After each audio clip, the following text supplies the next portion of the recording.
This is the second gun that was in the pack. This is a Savage A22. There. And I would say there are some interesting design features on here. Savage, like typically, especially the Canadian rimfires that they make. I believe this is in the Lakefield facility they make these. Yep. They always have like a weird mix of like good and cheap materials, like good design but coupled with cheap materials. So there's a couple things on here that are really interesting. One, the bottom's really smooth. The bolt hold open really makes sense. It's just this little button here that's just forward of the trigger, so if you pull it back and then you push that guy in, it works easy. There's no like grabbing at some blade like on the 1022. So I would say that's very much It's a bonus. better. The cycling on it is really nice. It doesn't have, like a lot of 22s will have a really stiff second stage spring, so that first part will be light and then they have a real hard one. Actually, this Savage 64, this is also why you wouldn't want to get this for a kid, because that's the first part and then there's a second part that's like just monstrously hard. Whereas this guy is Super easy. very smooth, nice and easy. That's kind of interesting. Flat bottom. You can like palm rest on this thing fairly well. The mags don't drop free, but they're like that Axis one that has the little spring on the front, so you can grab it and pull them out fairly easily. That's why I don't own it. I wanted to love this A22. Mm-hmm. I've got the A17, and I'm not a fan of the magazine system. The rotary mag has been proven in the 1022. I'm just not a fan of how it latches in and comes out, especially like if I want to do a quick mag change in Maple Seed or in ORPS. That's not the mag release for me. I would say like, so the Savage, or no, not Savage, the Ruger 1022, you push the thing, the mag falls down. As long as it's totally vertical, you can't that thing at all, it's like doesn't come out. This one, it will come out because as you hit that button here, it's spring loaded, so it's gonna come out. I would probably even come out like this way. Yeah, it's coming out. Yes, but the hand that you're releasing the mag with should be retrieving a mag while you're using something with your trigger finger to eject it, which I can do with my Matador Arms extended magazine release on my 1022, and with the 597, it's just your trigger finger activates it like an AR.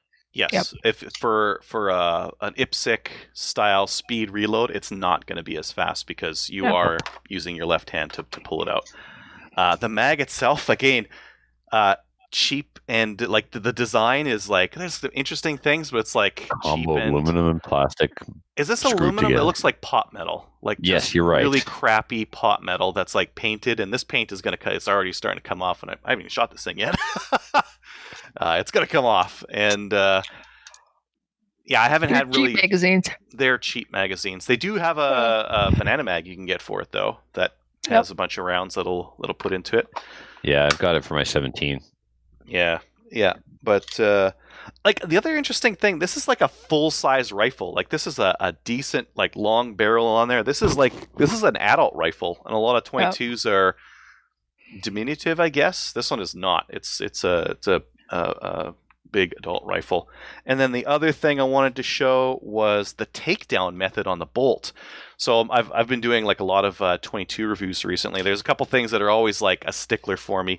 The mag release and the mag system on a lot of 22s is just terrible. And the other thing that's just terrible on 22s is takedown. Like, what do you need to do to actually get the bolt out to clean it? This guy is almost like an AK-47. It's got like a little pinhole in the back there that you push forward. Until you master that little takedown technique of the pin and the dust cover in the back, it can be a pain, man. My A17.